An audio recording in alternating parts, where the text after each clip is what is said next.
दोस्तों, आज की कहानी है स्वर्ग का उपवन। एक समय की बात है। एक राजकुमार था। वह पढ़ने का बड़ा शौकीन था। उसके पास कई तरह की किताबें थीं, अच्छी अच्छी सुंदर किताबें, जिनमें तरह तरह की जानने योग्य बातें लिखी थीं। इन किताबों को वह खूब चाव से पढ़ता और देश दुनिया के बारे में अपना ज्ञान बढ़ाता था। वह बहुत दिनों से जानना चाहता था कि स्वर्ग का उपवन कहाँ है और वहां तक कैसे पहुंचा जा सकता है, लेकिन उसकी किताब में इसके बारे में कुछ भी नहीं लिखा था। जब वह बहुत छोटा था और पहले पहल पढ़ने के लिए स्कूल भेजा गया था, तब उसकी दादी ने उसे स्वर्ग के उपवन की कहानी सुनाई थी। दादी ने बताया था कि स्वर्ग के उपवन में तरह तरह के फूल लगे हैं, एक से एक बढ़कर सुंदर और खुशबूदार। खाने में इतने मीठे हैं कि कुछ न पूछो। उनकी पंखुड़ियां जैसे शरबत में डुबोई गई हैं। उनमें से एक फूल पर इतिहास लिखा है, दूसरे पर भूगोल। कोई गणित का फूल है तो कोई व्याकरण का। जो कोई इन फूलों को खा लेता है, उसे तुरंत अपना पाठ याद हो जाता है। जितने ही फूल खाओ उतनी ही बुद्धि बढ़ती जाए। ऐसे अजीब से फूल खिलते हैं स्वर्ग के उपवन में। तब राजकुमार बहुत छोटा था और उसने इस कहानी पर विश्वास कर लिया था।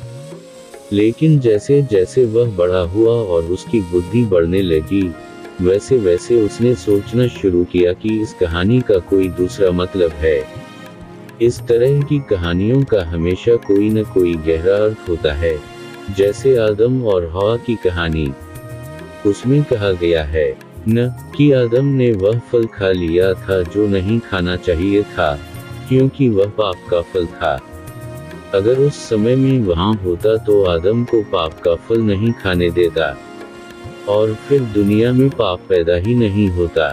राजकुमार अक्सर इस तरह सोचता था, इसलिए उसे लगा कि स्वर्ग के उपवन की कहानी का भी कोई अर्थ है। कहीं सचमुच में स्वर्ग का उपवन हो और वहां ऐसे ही फूल खिलते हों जैसे कि दादी बताया करती थी। इतिहास और भूगोल के फूल, गणित और व्याकरण के फूल, जिन्हें खा लो और पंडित हो जाओ। इसलिए बड़ा होकर भी अक्सर वह स्वर्ग के उपवन के बारे में सोचता रहता था। एक दिन राजकुमार जंगल में घूमने गया। वह अक्सर इस तरह घूमने निकल जाया करता था। कुछ देर तक वह घूमता रहा। फिर शाम हो आई और बादल घिरने लगे। थोड़ी देर में पानी बरसने लगा। देखते देखते पानी का जोर बढ़ गया। पानी इस तरह जमकर बरसा कि जैसे आसमान फट गया हो। अंधेरा इतना घना हो गया कि हाथ को हाथ नहीं दिखता था। राजकुमार मुसीबत में फंस गया। अंधेरे में कभी उसका पैर फिसलता था और कभी ठोकर लगती थी। सिर छिपाने की कहीं जगह नहीं थी। चारों तरफ पानी ही पानी। पेड़ों के नीचे भी पानी से बचना मुश्किल था। पानी इस तरह मूसलाधार बरस रहा था कि राजकुमार बुरी तरह भीग गया। वह इतना थक गया कि उससे चला भी नहीं जाता था। किसी तरह गिरते पड़ते राजकुमार आगे बढ़ रहा था। अचानक उसे कुछ आहट सी मिली। कुछ आगे जाने पर उसने देखा कि एक गुफा में रोशनी हो रही थी, और आगे चलकर उसने देखा कि गुफा के बीच में आग जल रही थी। आग पर एक हिरन भुना जा रहा था। आग के पास ही एक अधेड़ स्त्री बैठी थी। देखने में वह काफी लंबी चौड़ी और ताकतवर मालूम होती थी। वह आग में धीरे धीरे लकड़ियां डालती जाती थी। राजकुमार को देखकर वह बोली, आओ, अंदर आ जाओ। आग के पास थोड़ी देर बैठकर अपने कपड़े सुखा लो। बाहर बहुत पानी बरस रहा है और आंधी भी चल रही है। राजकुमार ने आग के पास ही जमीन पर बैठते हुए कहा। उस स्त्री ने कहा, अभी क्या है? मेरे बेटे घर लौटेंगे, तब मौसम और ज्यादा खराब हो जाएगा। यह तूफानों की गुफा है। मेरे 4 बेटे हैं, चारों 4 दिशाओं में रहते हैं। समझे तुम्हारे लड़के कहाँ गए हैं? राजकुमार ने पूछा, भला यह भी कोई सवाल हुआ? मेरे लड़कों को बहुत काम करना पड़ता है। इस समय वे राजा इंद्र के मैदान में बादलों के साथ गेंद खेल रहे हैं। यह कहकर उस स्त्री ने आसमान की ओर संकेत किया। अच्छा, लेकिन तुम्हारी बोली बड़ी रूखी है। ऐसी स्त्रियों के बीच उठने बैठने का मुझे कोई मौका नहीं मिला। हाँ, मेरा कुछ रूखा होना जरूरी है, क्योंकि मुझे अपने तूफानी लड़कों को काबू में रखना पड़ता है। ये दीवार पर टंगे हुए 4 बोरे देख रहे हो, वे इन बोरों से बहुत डरते हैं। जब वे घर लौटते हैं तो मैं उन्हें इन बोरों में बंद कर देती हूँ, और फिर जब तक मैं नहीं चाहती तब तक वे इनमें से निकल नहीं सकते। लो, एक तूफान तो लौट आया। यह उत्तरी तूफान था, ओले और बर्फ से भरा हुआ। उसमें बहुत ही ठंड थी। उसने सील मछली के चमड़े के कपड़े पहन रखे थे और बड़ा सा टोप भी पहन रखा था। जब वह अपने कपड़े झाड़ता था तो उसमें से बड़े बड़े ओले टपक पड़ते थे। उसे आग के पास जाते देखकर राजकुमार बोला, आग के बहुत पास न जाना। बाहर से आए हो, एकदम गर्मी लगेगी तो जुकाम हो जाएगा। उत्तरी तूफान खिलखिलाकर हंस पड़ा, बोला, जुकाम और मुझे, लेकिन तुम कौन हो? माँ, यह दुबला पतला पेद्दी सा लड़का कौन है? क्यों जी, तुम तूफानों की गुफा में कैसे चले आए? वह स्त्री बोली, यह मेरा मेहमान है, इसे तंग न करना वरना अभी तुम्हें बोरे में बंद कर दूंगी। कायदे से बैठो, बताओ आज तुमने क्या किया देखा और कहां कहां घूमे? अलामत वावीन। उत्तरी तूफान करीब 1 महीने के बाद घर लौटा था। वह अपने किस्से सुनाने लगा। माँ, मैं उत्तरी ध्रुव से आ रहा। मैं रूसी मल्लाहों के जहाज पर बैठकर भालुओं के द्वीप गया था। उनके जहाज पर मैं अक्सर सोता रहता था। जब भी मेरी आंख खुली तो मैंने तूफानी चिड़ियों को अपने आसपास उड़ते पाया। बर्फीली आंधियों में उड़ने वाली वे चिड़ियां बड़ी अजीब होती हैं, और वह भालुओं का द्वीप भी बड़ा अजीब था। चारों तरफ बर्फ ही बर्फ, कहीं बर्फ के पहाड़ हैं तो कहीं पिघली हुई बर्फ की नदियां। जगह जगह व्हेल मछलियों और उत्तर में पाए जाने वाले बड़े बड़े भालुओं की ठेठरियां पड़ी थीं। वहां सूरज तो कभी उगता ही नहीं, सिर्फ थोड़ा सा उजाला फैल जाता। मैंने धीरे धीरे बहकर बादलों को साफ कर दिया। एक जगह मैंने एक छोटी झोंपड़ी देखी जो मछली की खाल की बनी थी। जगह जगह समुद्री चिड़ियों के घोंसले थे, जिनमें उनके नन्हे मुन्ने बच्चे भूख से चहचहा रहे थे। वारस नाम की शेर की शक्ल की मछलियां इधर उधर लुढ़क रही थीं और उनके लंबे लंबे दांत चमक रहे थे। मल्लाहों ने अपना काम शुरू किया। उन्होंने रस्सी में बंधे लंबे लंबे भालों से मछली मारने की तैयारी की। एक बड़ा सा कांटा समुद्री घोड़े की छाती में लगा और खून बर्फ पर फैल गया। मुझे यह बड़ा बुरा लगा और मैंने समुद्र में तैरने वाले बड़े बड़े हिमखंडों को उनके जहाज से टकराना शुरू किया। मल्लाह चीखने चिल्लाने लगे, लेकिन मैं और भी जोर से चीखकर बहने लगा। उन्हें मजबूर होकर अपना काम बंद करना पड़ा। आना सारा सामान वहीं फेंककर उन्हें समुद्र की ओर भागना पड़ा। अब कभी वे भालुओं के द्वीप पर नहीं जाएंगे। तूफान की माँ बोली, अच्छा अच्छा, अपनी शरारतों की कहानी रहने दो। लो, पश्चिमी तूफान भी आ गया है। और सचमुच एक भारी भरकम आदमी के रूप में पश्चिमी तूफान ने गुफा में प्रवेश किया। वह अमेरिका के घने जंगलों से आ रहा था और उसके हाथों में एक बड़ी भारी गदा थी। कुछ देर की बातचीत के बाद वह भी अनेक किस्से सुनाने लगा। माँ, इस बीच में बड़े घने जंगलों और दलदलों के बीच बहता रहा। वहाँ आदमी तो नाम लेने को नहीं थे। मैंने गहरी गहरी नदियाँ देखीं, ऊंचे ऊंचे झरने देखे। एक बड़ा सा भैंसा एक जगह नदी में तैर रहा था, लेकिन देखते देखते वह बीच धार में बह गया। यह देखकर मुझे इतनी खुशी हुई कि मैंने बहुत से पेड़ उखाड़ डाले। इसके बाद मैं नारियल के पेड़ों के बीच बहता रहा। लंबे लंबे मैदानों में मैंने जंगली घोड़ों से छेड़छाड़ की, फिर बड़े मजे में इधर उधर घूमता रहा। अलामत वावीन। तब तक दक्षिणी तूफान भी लौट आया। उसने पगड़ी बांध रखी थी। आते ही उसने उत्तरी तूफान से झगड़ा शुरू कर दिया। जब यह आता है तो मुझे जाड़ा लगने लगता है। उन्हें लड़ते देखकर उनकी मां ने बीच बचाव किया और दोनों को बोरे में बंद कर देने की धमकी दी। तब कहीं जाकर वे दोनों शांत हुए। फिर दक्षिणी तूफान अपने किस्से सुनाने लगा। माँ, मैं अफ्रीका से आ रहा हूँ। वहाँ मैंने शेर का शिकार देखा। वहाँ की घास बहुत अच्छी होती है। वहाँ शुतुरमुर्ग अक्सर मुझसे दौड़ने में होड़ लिया करते थे, लेकिन भला वे मेरे मुकाबले में ठहर सकते हैं। मैं रेगिस्तानों में बहता रहा। एक बार मैंने ऐसा कारवां देखा जो रेगिस्तान में रास्ता भूल गया था। लोग पानी के बिना तड़प रहे थे। उन्होंने एक एक करके अपने सारे ऊँटों को इसलिए मार डाला था कि उनके पेट से 2 चुल्लू पानी मिल जाए। मुझे भी खिलवाड़ करने की सूझी। मैंने बालू का अंधड़ उठा दिया।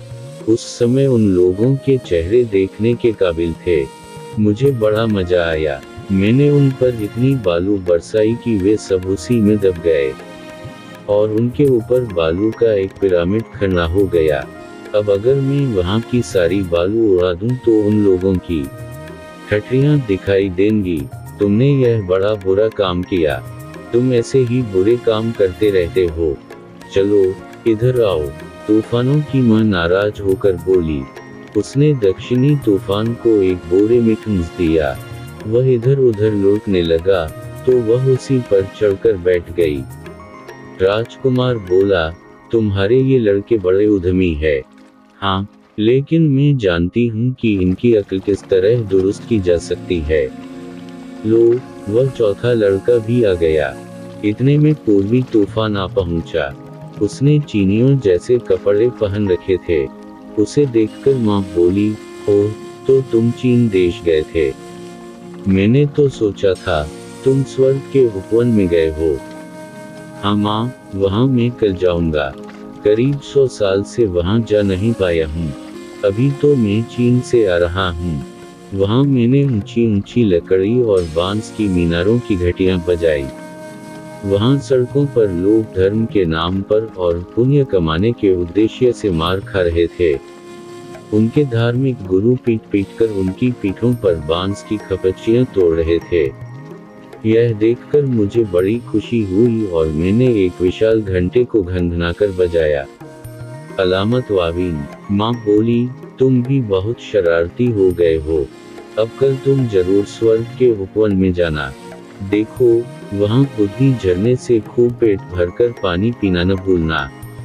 मेरे लिए भी उस झरने का थोड़ा सा पानी ले आना। पूर्वी तूफान बोला, ठीक है माँ, लेकिन यह तो बताओ कि तुमने दक्षिणी भैया को बोरे में क्यों बंद कर रखा है।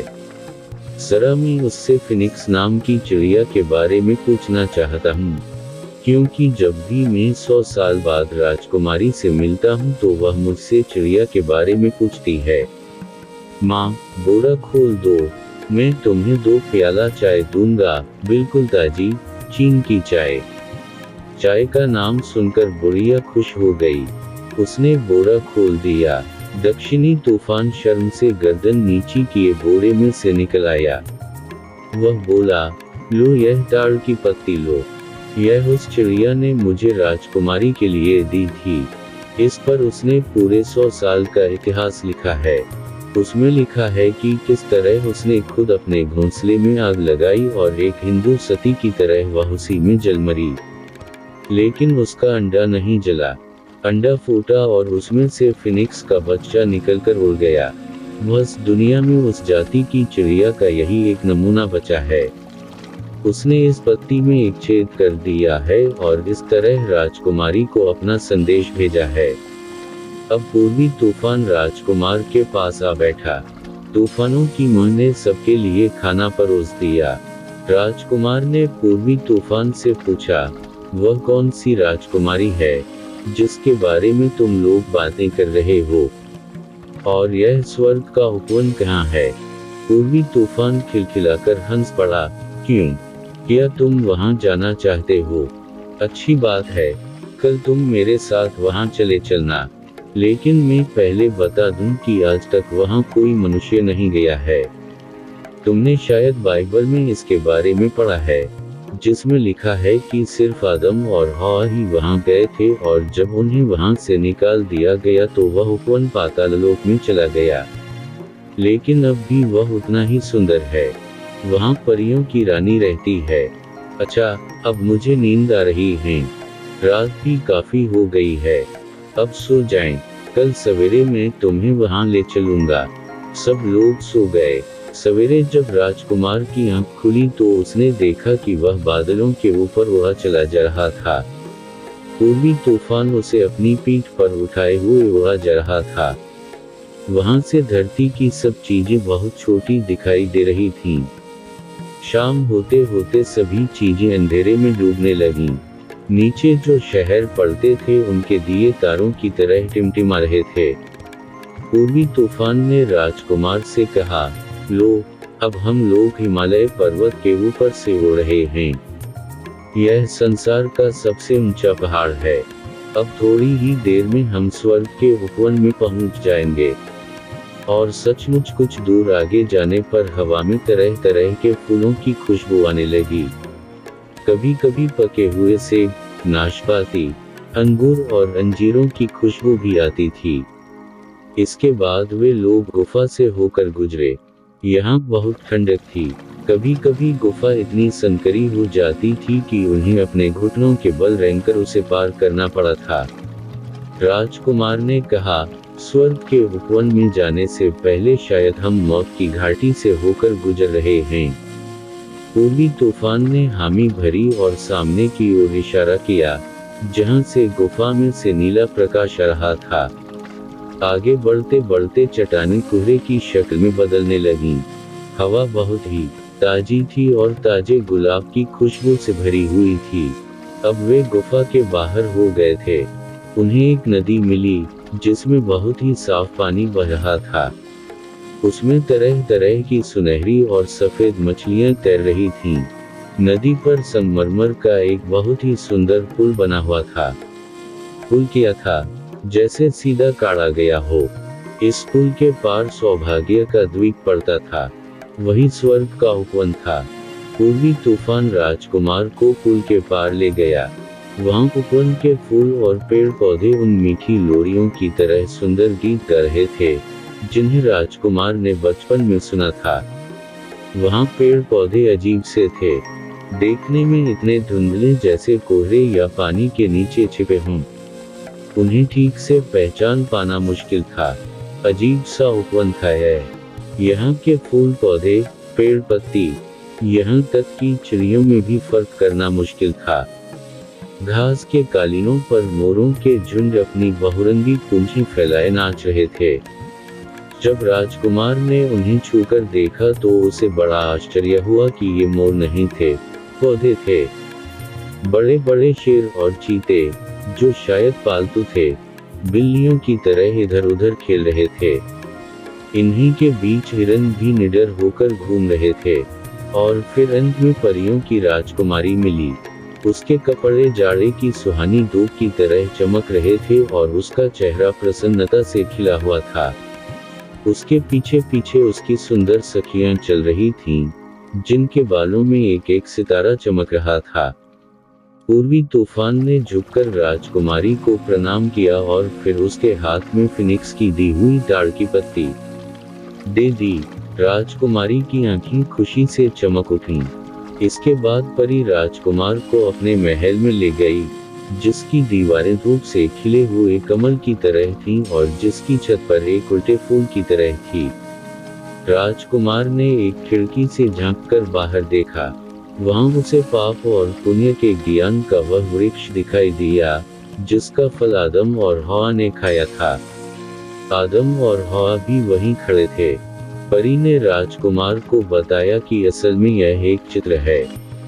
समय ने ये चित्र खिड़की के शीशे पर बना दिए हैं, लेकिन ये जिंदे चित्र हैं, जिनमें पेड़ों की पत्तियां हिलती हैं और जीव जंतु उसी तरह आते जाते दिखाई देते हैं, जिस तरह किसी आईने में दिखाई देते हैं। राजकुमार ने इसी तरह के चित्र दूसरी खिड़कियों के शीशों पर भी बने हुए देखे, जिन पर बाइबल की कहानियां जीवित रूप में अंकित थीं। केवल समय ही ऐसे चित्र बना सकता था। परी ने राजकुमार से कहा, आओ तुम्हें नाव में घुमाऊं। यह नौक विहार तुम पसंद करोगे। यह नाव ऊंची नीची लहरों पर थपेड़े खाती हुई इस तरह तैरती है कि अपनी जगह ही खड़ी लगती है और सारे संसार के सारे देश अपने पुराने इतिहास के साथ इसके पास से गुजरते जाते हैं। अलामत वावीन, सचमुच यह बड़ा विचित्र दृश्य था। नाव के पास से कभी आल्पस पर्वत की बर्फीली चोटियां गुजरती थीं तो कभी अफ्रीका के घने जंगल, कभी तुरही बजाते हुए गड़ियों के झुंड दिखाई देते थे, तो कभी मिस्र के ऊंचे ऊंचे पिरामिड। कहीं जंगली लोग नाच रहे थे तो कहीं साधु भजन गा रहे थे। थोड़ी देर में परी ने राजकुमार को सारे संसार की सैर करा दी। क्या मैं यहाँ हमेशा के लिए रह सकता हूँ? राजकुमार ने पूछा। यह तो तुम्हारे मन पर निर्भर है। जिन बातों से तुम्हें मना कर दिया जाए उन्हें अगर तुम कभी न करो तो यहाँ हमेशा रह सकते हो। राजकुमार बोला, मैं आदम की तरह यहाँ पाप और पुण्य के वृक्ष के फल नहीं खाऊंगा। दूसरे भी तो बहुत से पेड़ हैं। अलामत वावीन, सोच लो, अगर तुम्हें अपने पर भरोसा न हो तो पूर्वी तूफान के साथ लौट जाओ। वह फिर 100 साल बाद ही यहाँ आएगा, लेकिन हमारे लिए यह सिर्फ 100 घंटे का समय होता है। हर शाम को मैं तुमसे अलग होते समय कहूंगी, आओ मेरे साथ चलो। मैं तुम्हें बुलाने के लिए इशारे करूंगी, लेकिन याद रखो, तुम आना मत, क्योंकि जैसे ही तुम मेरे पास आओगे यह हुक्वन पाताल में चला जाएगा। तुम्हारे आसपास रेगिस्तानी आंधियां चलने लगेंगी। तुम बर्फीले पानी में भीगोगे और हमेशा के लिए दुख और चिंता तुम्हारे भाग्य में लिख दी जाएगी। मैं तो यही रहूंगा और हर तरह के लालच से बचने की कोशिश करूंगा। राजकुमार दृढ़ निश्चय के साथ बोला। पूर्वी तूफान ने उसका सिर चूमकर उससे विदा लेते हुए कहा, अच्छा, मैं चलूं। 100 साल के बाद अब तुमसे मुलाकात होगी। तुम यहाँ आराम से रहना। यह कहकर उसने अपने बड़े बड़े चमकीले पंख फैला दिए। फूल पत्तियों ने भी विदा, अलविदा कहकर उसे विदा दी। कई तरह की चिड़ियां स्वर्ग के उपवन की आखिरी सीमा तक उसके साथ उड़कर गईं। परी ने राजकुमार से कहा, अच्छा, चलो, अब हम अपना नृत्य शुरू करें। हर रोज जब शाम होने लगेगी तो मैं तुम्हें अपने साथ चलने के लिए कहूंगी, लेकिन तुम मत आना। 100 साल तक हर रोज शाम को मैं इसी तरह तुम्हें बुलाऊंगी। तुम हर रोज अपने को काबू में रखने की कोशिश करना। धीरे धीरे तुम्हारा धीरज इतना बढ़ जाएगा कि तुम फिर कभी मेरे साथ आने को तैयार नहीं होगे। तो आज की शाम पहली शाम है। अलामत वावीन। फिर परी ने उसके साथ नाचना शुरू किया। दोनों खूब देर तक नाचते रहे। उनके साथ साथ वहाँ के सारे फूल पौधे भी नाचते रहे। जब शाम होने लगी तो कमरे की एक दीवार गायब हो गई और राजकुमार को पाप और पुण्य के ज्ञान का वह अनोखा वृक्ष दिखाई देने लगा। उसने सुना जैसे कोई उसकी माँ की आवाज में बुला रहा हो, आओ राजकुमार, चलो मेरे साथ, आओ चलो। और राजकुमार अपना वादा भूलकर फौरन उसकी ओर दौड़ा चला गया। हालांकि यह उसकी पहली ही शाम थी। फलों की खुशबू और भी घनी हो गई। नृत्य का संगीत और भी मधुर हो गया। जिस कमरे में पाप और पुण्य के ज्ञान का वृक्ष खड़ा था वहीं से परी उसे बुला रही थी, आओ चले आओ। और दूसरे ही क्षण वह उस पेड़ की डालियों के पीछे छिप गई। राजकुमार ने आगे बढ़कर पेड़ की डालियों को हटा दिया। वहां राजकुमारी सो रही थी। परियों की राजकुमारी इस समय इतनी सुंदर लग रही थी जैसे सुंदरता की देवी हो। राजकुमार ने आगे बढ़कर उसे छू लिया, लेकिन जैसे ही उसने उसे छुआ कि बहुत जोरों से बिजली कड़की। स्वर्ग का उपवन कांप उठा। देखते देखते परी गायब हो गई और स्वर्ग का उपवन पाताल में धंसने लगा। धीरे धीरे उपवन राजकुमार से दूर हो गया। अब वह आसमान में एक तारे की तरह चमक रहा था। राजकुमार के चारों तरफ घोर अंधेरा छाया हुआ था। वह घबराकर बेहोश हो गया। कुछ देर बाद वहां बहुत ही ठंडे पानी की बरसात शुरू हो गई। तेज हवा बहने लगी। काफी देर बाद राजकुमार को होश आया। वह बड़बड़ाने लगा, हाय, यह मैंने क्या कर डाला। मैंने भी आदम की तरह पाप किया और स्वर्ग का उपवन पाताल में धंस गया। उसने आंखें खोली तो देखा, दूर आसमान में सुबह का तारा चमक रहा था, ठीक वैसे ही जैसे स्वर्ग का उपवन उससे दूर होते हुए चमका था। राजकुमार ने इधर उधर आंखें घुमाकर देखा तो अपने को तूफानों की गुफा में पाया। तूफानों की बुढ़िया माँ उसके पास ही बैठी थी। वह बोली, अगर तुम अच्छे काम करोगे और अच्छे लड़के बनोगे तो मरने के बाद उस सितारे में तुम्हें जगह मिलेगी जहां स्वर्ग का उपवन है। अब तो तुमने देख लिया न स्वर्ग का उपवन। इसके बाद राजकुमार घर लौट आया और एक अच्छा लड़का बनने की कोशिश करने लगा।